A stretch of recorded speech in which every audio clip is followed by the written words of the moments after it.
تقریر ختم ہو چکی تھی. وہ آئے اور ملاقات کیا اور انہوں نے اپنے غم کا اظہار کیا کہ میں محروم رہ گیا. تو مولانا اسماعیل شہید رحمۃ اللہ علیہ نے کہا کہ تم اصل تقریر سننے آئے ہو, تمہارا ارادہ ہے.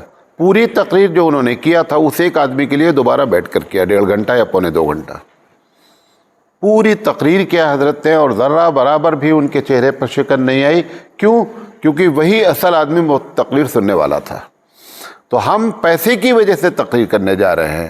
ہم کو نہیں یہ نہیں ہے کہ اس گاؤں کے لوگ, اس جگہ کے لوگ بہت شوق سے دین کی باتیں سنتے ہیں. ہم دین کی بات سنانے کی نیت سے جائیں. ہمارا مقصد یہ ہونا چاہیے تقریر کرنے والوں کا. کچھ لوگ ایسے ہیں جو اچھے مقررین ہیں, ہم بہت پوائنٹ پہ بات کریں گے. دیکھیں کیسے بولتے ہیں, ہم بہت پوائنٹ وائز بات کرتے ہیں, ہم بہت وقت کا خیال رکھتے ہیں. اچھی بات ہے, لیکن آپ نے یہ نیت کیوں نہیں کہ تقریر کرنے والے نے کہ بہت سے لوگ آ رہے ہیں کہ یہ مولانا سراج صاحب جو باتیں کرتے ہیں بڑی ایتھنٹک ہوتی ہیں, دل کو لگتی ہیں. آپ اس وجہ سے تیاری کریں کہ مجھ پر جو لوگ اعتماد کر رہے ہیں کہ یہ صحیح بات کریں گے, ان کے اعتماد کو ہم ٹھیس نہیں پہنچائیں گے. اس وجہ سے آپ تیاری کریں تقریر کی, اس وجہ سے آپ بات کریں, اس وجہ سے آپ پوائنٹ کریں. مولانا ابرار الحق صاحب ہردوئی رحمۃ اللہ علیہ بہت اللہ والے آدمی ہیں. تو ایک مرتبہ اتفاق ہوا, ویسے ان کی عادت تھی وہ, کہ اچانک وہ پہنچ گئے ایک مسجد میں, اور وہاں پر ان لوگوں نے دیکھا ارے حضرت آ گئے ہیں. تو انہوں نے کہا کہ آپ لوگ بیٹھیں اور حضرت انشاءاللہ 5 منٹ بات کریں گے, عصر کا وقت تھا. تو مولانا علیہ رحمہ نے ٹھیک 5 منٹ بات کیا, اور انہوں نے کہا کہ دیکھو تم نے سب سے وعدہ کیا ہے کہ ہم 5 منٹ بات کریں گے, لہذا اگر ہم وعدہ توڑتے ہیں نا تو سب سے وعدہ خلافی ہوتی ہے. ایک کا وعدہ توڑنا نہیں ہے. اگر 100 لوگ بیٹھے ہوئے ہیں اور ہم نے یہ کہا ہے کہ ہم 20 منٹ بات کریں گے, 25 منٹ بات کریں گے, تو آپ سب سے وعدہ کر رہے ہیں. آپ اس وعدے کو قطعی نہ توڑیں.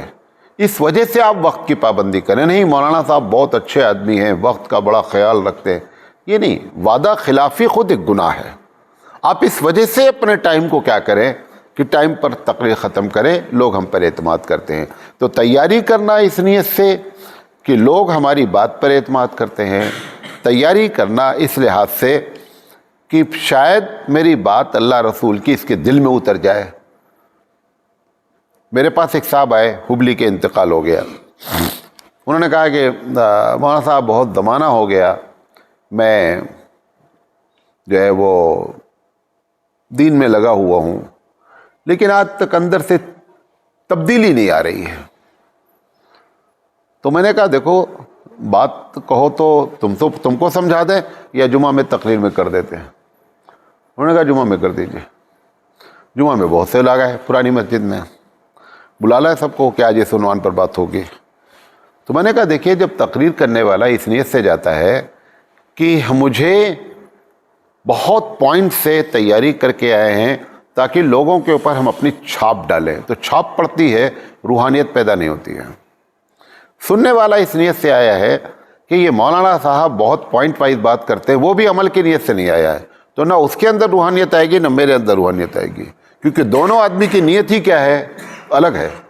لہذا اگر آپ تقریر کر رہے ہیں تو آپ کی نیت کیا ہونی چاہیے, صحیح ہونی چاہیے. جو ہم کہہ رہے ہیں یہ ہم جواب دہ ہوں گے. جان بوجھ کر کے اپنی بات کو مؤثر کرنے کے لیے ایسی احادیث کو گڑھ لینا, یا یہ گڑھی ہوئی حدیث معلوم ہونے کے باوجود بھی کیا کر دینا, بیان کر دینا کہ یہ اگر بیان کیا جائے گا تو لوگوں کے دل پہ کیا ہوگا, اس کا داد اثر ڈالنے والی ذات رب ذوالجلال کی ہے. صحیح بات کا اثر اللہ ڈالے گا, جھوٹ بات کا اثر نہیں ڈالتا ہے. یہ آپ کو غلط فہمی ہوئی ہے مقرر صاحب کو کہ اگر ہم جھوٹ بول دیں گے, ضعیف حدیث بیان کر دیں گے, حالانکہ مجھے معلوم ہے کہ یہ اس درجے کی حدیثیں نہیں بیان کرنی چاہیے, وہ سمجھ رہا ہے کہ دل پہ اثر ہوتا ہے. دل میں کوئی اثر نہیں ہوتا ہے. دل پر اثر صحیح بات کا ہوتا ہے, کیونکہ صحیح بات کا معاون کون ہوتا ہے, اللہ ہوتا ہے. صحیح بات ہوتی کس کی جانب سے ہے, اللہ کی جانب سے ہوتی ہے. صحیح بات ہوتی کس کی جانب سے ہے, اس کے رسول کی بات ہوتی ہے. تب رب ذوالجلال اس میں آپ کا تعاون کرتا ہے. تو مقررین حضرات محنت کر رہے ہیں, وقت کی پابندی کر رہے ہیں, نیت ایک دوسری ہے. وہ نیت کو صحیح کرے تب جا کر کے معاملہ صحیح ہوگا. اسی طریقے سے مدارس میں تعلیم دینے والے لوگ ہیں. ابھی ایک استاد کو ایک نقطہ معلوم ہو جائے کوئی نحو کا اور بچوں کو بتا کر بہت خوش ہوتا ہے، اچھی بات ہے. اس کو کبھی یہ خوشی نہیں ہوتی ہے کہ میں نے ایک اچھا انسان بنا دیا ہے. ایک اچھا انسان بنانے کے لیے تیاری نہیں کر رہا ہے. وہ ایک کتاب مطالعہ کرتا، 2 کتاب، اس کے اوپر نصب آیا کیوں ہے، خوب محنت کر رہا ہے. میں نہیں کر رہا ہوں، نہیں کرنا چاہیے، لیکن اس کی نیت کیا ہے کہ طالب علم کے اوپر یہ روپ پڑے. کیا نقطہ بیان کیا ہے، کیا نقطہ بیان کیا ہے. نہیں، یہ استاد نیت کرے کہ اللہ تعالیٰ یہ امانت ہمارے پاس آپ نے بھیجی ہے، ہم ان کو اچھا انسان بنا دیں. اچھا انسان بنانے کے لیے آپ مطالعہ کریں، اچھا انسان بنانے کے لیے آپ محنت کریں. اچھا انسان، ایک بچہ ہے، ایک طالب علم ہے، ہم اپنے بچے کو ڈانٹتے ہیں، مدرسے کے بچے کو بھی ڈانٹتے ہیں. آپ کبھی دیکھیں کہ دونوں کے ڈانٹنے میں ہمارے فرق تو نہیں ہو رہا ہے کہ جب ہم مدرسے کے ارے کہاں جا رہا ہے، اٹھاؤ بلاؤ، بچے سے کہتے ہیں بیٹا ادھر آؤ. یہ آپ کو تمیز ہونی چاہیے استاد کو کہ یہ غلط ہو رہا ہے. وہ بھی کسی کا بیٹا ہی ہے، وہ بھی کسی کا لال ہے، وہ بھی، اس کی ماں بھی اس کو بہت چاہتی ہیں.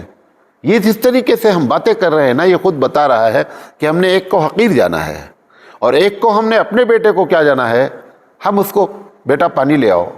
استاد طالب علم سے کیا بولتا ہے، جا بے پانی اٹھا لا. یہ طریقہ صحیح نہیں ہے.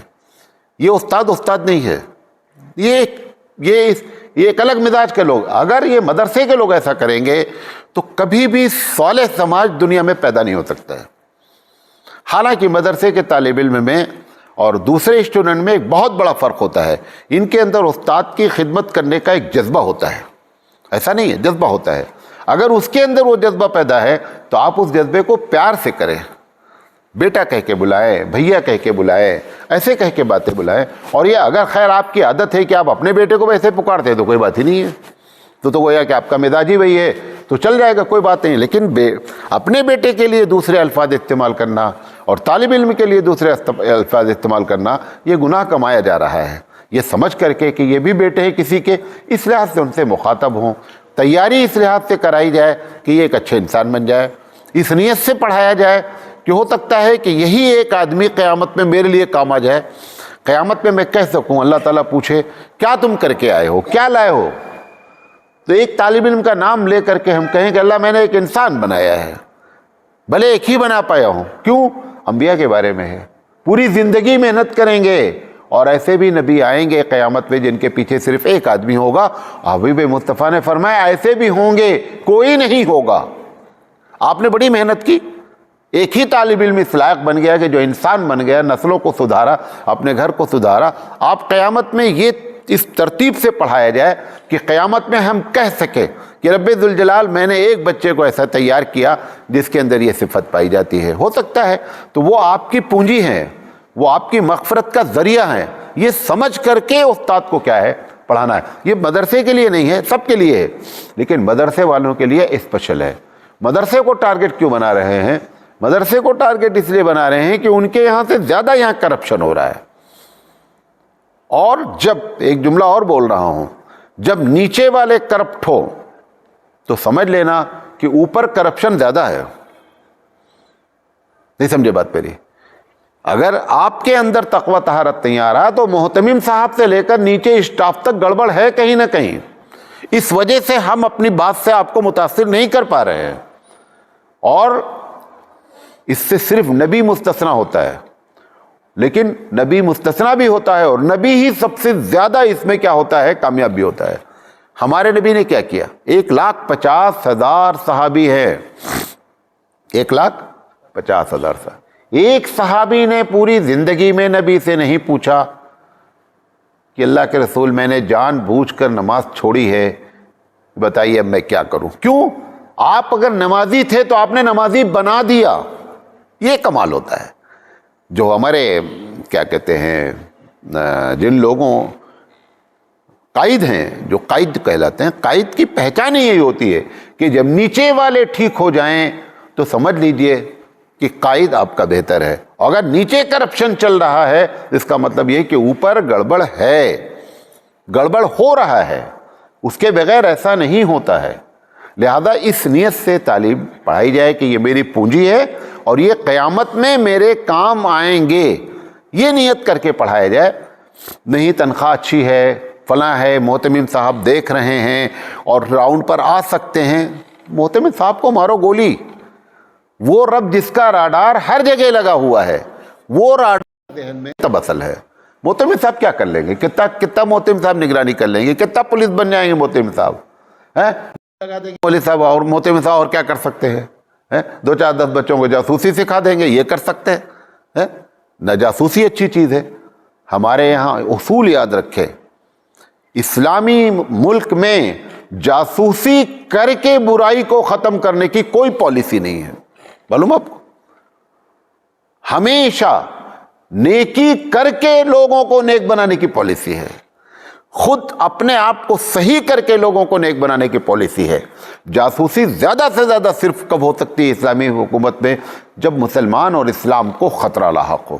برائی کے کنٹرول کے لیے جاسوسی نہیں لگائی جاتی ہے، جاسوسی لگانے والا خود کرپٹ ہے اگر ایسا کرتا ہے تو یہ نہیں ہونا چاہیے۔ لہذا اس سمجھ کر کے دینی تعلیم کو بات کریں۔ آخری بات، ایک بہت بڑا طبقہ بھارت میں، پاکستان میں، اب تو خیر پوری دنیا میں ہو گیا ہے، وہ کمیشن اس کی زندگی ہے۔ کمیشن کھاتے ہیں۔ خیر جو کمیشن جائز ہے ناجائز ہے، کیونکہ میرا ٹاپک نہیں ہے۔ کمیشن والے کو ہر وقت دھیان رہتا ہے میرا کمیشن بن جائے، بقیہ دونوں ڈوب جائیں یا دونوں ابھر جائیں، ہم سے مطلب نہیں۔ ایسا کبھی نہیں کریں۔ آپ اس نیت سے، کمیشن تو آپ کو مل ہی جائے گا، آپ اس نیت سے کہ میں کوئی ایسی چیز اس کو نہ خریدواؤں جو اس کو معلوم ہو کہ یہ اس کے لیے مضر ہے، اس کا پیپر صحیح نہیں ہے۔ یہ بہت بڑا دھوکہ ہے۔ ایک آدمی کے دل کو دکھ پہنچانے کا اتنا بڑا گناہ ہوتا ہے کہ آپ جس کا تصور نہیں کر سکتے۔ جانور کو اگر دکھ پہنچایا جائے اس کا بہت بڑا گناہ ہوتا ہے۔ بخاری کی روایت ہے، بلی کو اس عورت کو اس وجہ سے جہنم میں ڈالا گیا کہ بلی کو اس نے بند کر دیا اور وہ اپنی رزق نہیں تلاش کر پائی، مر گئی، اس کی وجہ سے اس کو جہنم میں ڈالا گیا۔ بلی کوئی پاک جانور نہیں ہے کہ کھائی جاتی ہے، کچھ بھی نہیں، لیکن اللہ کی مخلوق ہے، اللہ کی مخلوق ہے۔